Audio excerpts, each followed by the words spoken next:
App is not the only new piece of hardware the American military are using in Afghanistan. The war has become a testing ground for innovations. And to talk more about it, I'm now joined live by RT's correspondent, Dina Gazowski, in our Washington studio.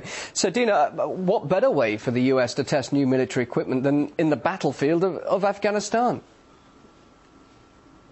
Well, that's right, Bill. The Pentagon is using some of its newest and most sophisticated weaponry in Afghanistan. We're talking about some of the best and biggest mine-clearing machines, stealth drone planes like the Beast of Kandahar. But the question is, why is the United States fighting such an unconventional war using some of the most conventional weapons that the world has ever seen? Well, joining me to discuss, Winslow Wheeler from the Center for Defense Information. He's been working on national security issues for over 3 decades now. Thank you so much for being here. So first of all, considering that the Pentagon is using these weapons, is Afghanistan, and now for that matter Pakistan, becoming a testing ground for such weapons? And I also want you to talk about the technology behind it.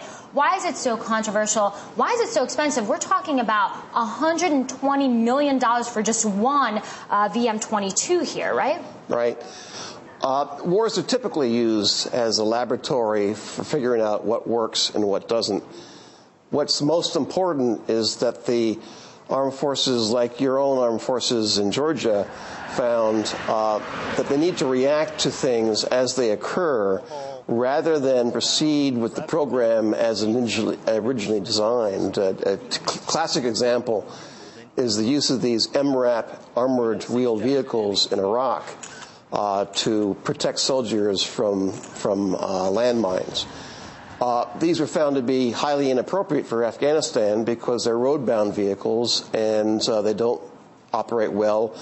So are you saying this is a kind of a guess-and-check situation? We'll test it, we'll spend millions, if not billions of dollars, and then we'll see what the outcome is? Absolutely. You have to be open to the possibility that your great idea is going to totally fail. And you need to be adaptive and react to the realities on the ground rather than the bureaucratic imperatives back here in Washington or Moscow. You have to be ready and willing to learn.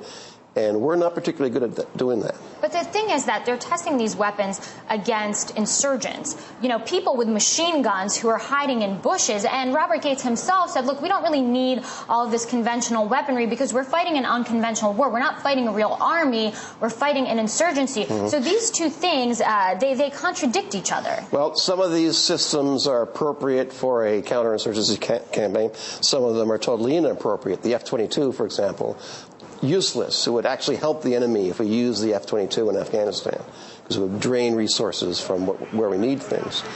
And you need to go through a sorting process. Again, you need to be thoughtful and reactive to realities rather than following bureaucratic imperatives back in Washington.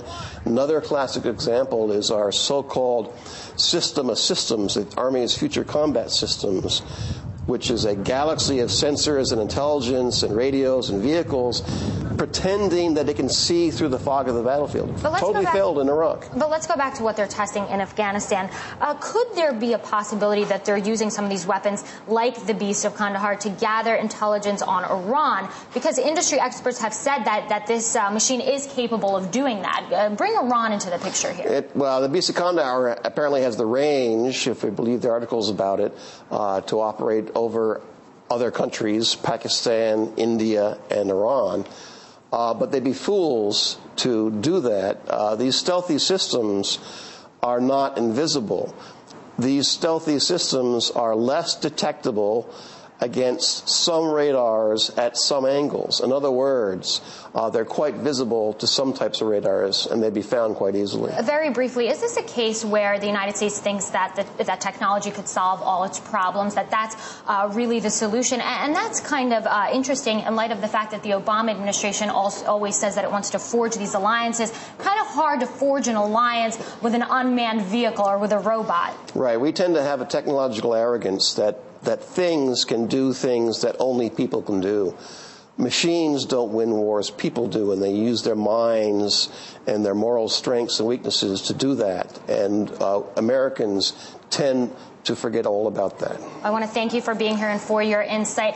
Bill, I'm going to throw it back to you in Moscow, but very fascinating here. We look at the political decisions, the military decisions. We can't forget about the technology behind both of those things. Dina, thanks a lot for that. RT's Dina Gazowski talking to Winslow Wheeler. He's the director of the Straus Military Reform Project at the Center for Defense Information in Washington, D.C. All that coming live from our Washington studio. Thanks very much, Dina.